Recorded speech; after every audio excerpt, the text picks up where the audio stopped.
Namaste, and welcome to this YogaGar Top Tips video. Today, I wanted to cover the top 3 tips for approaching your asana practice. So it's a huge topic, but I will reduce it to my top 3 tips. And if you appreciate this video, please subscribe to our channel, comment, feel free to comment, ask questions. I'm always happy to listen to your feedback and also to answer your questions. Tip number 1 is that there is no finished pose in yoga. You think that because you see a pose in a yoga magazine or on social media that, oh, that's what the pose is supposed to look like. But no, there's always more. There's infinite expansion in the poses. And so although somebody might be, you might be practicing, let's say, your fish pose, and you can't really get your elbows under your body yet. They're still kind of at the side, and you're working at getting them under your body. That's fine, right? And then somebody else has their elbows together, and they're in the pose, and it looks like it's completed.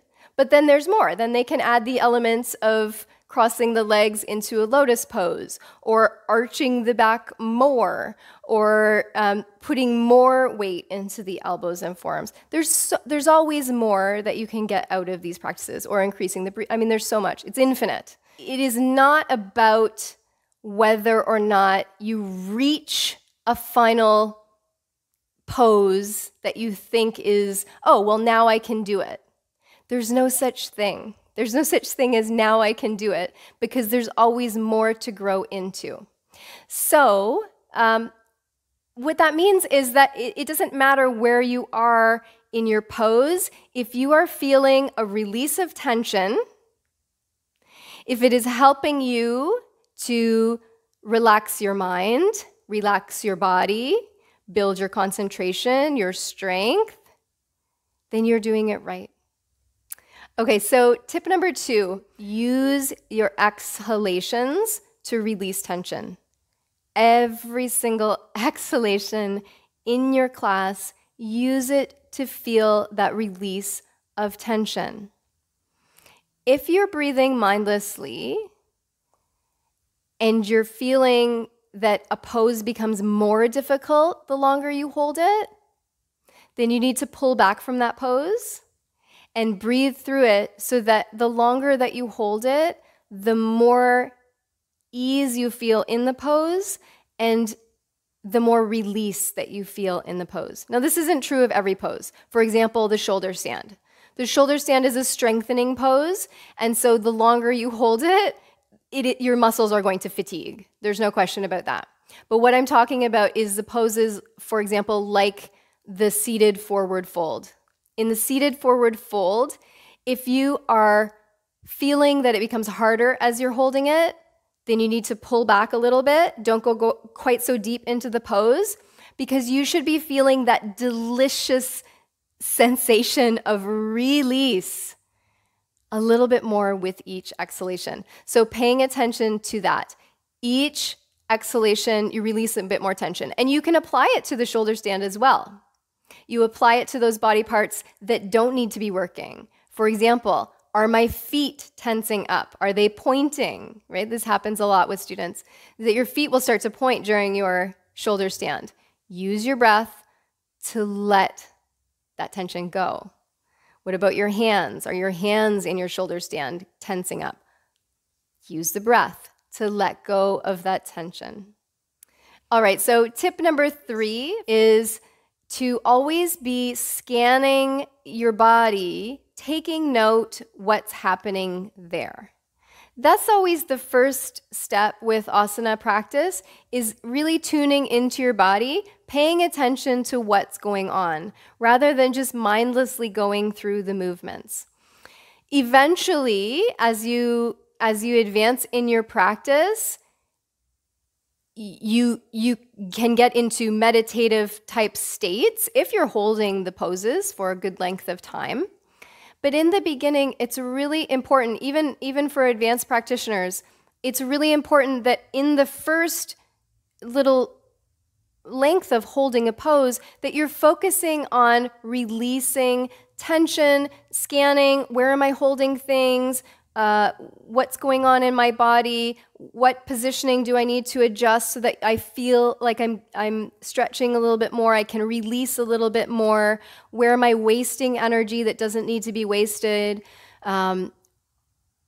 You know, keeping your mental focus is super, super important, rather than letting your mind just kind of go like, well, what am I going to get for dinner today? Or, you know, oh, that person beside me has really nice, yoga pants, or whatever silly things are going through your mind. And some of them might be important things going through your mind, but use your asana practice to just set everything aside for that time so that you can really focus in on your body. It's so important for you to connect in with this body vehicle, which your soul is riding around in 24 hours a day. It's important. This is your vehicle. Get to know it well, right?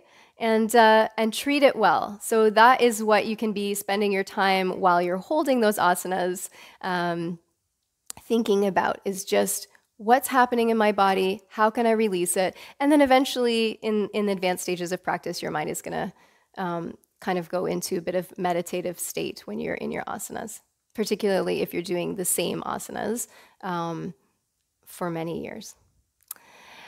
So I hope that was helpful. The top 3 tips for your doing asana practice right.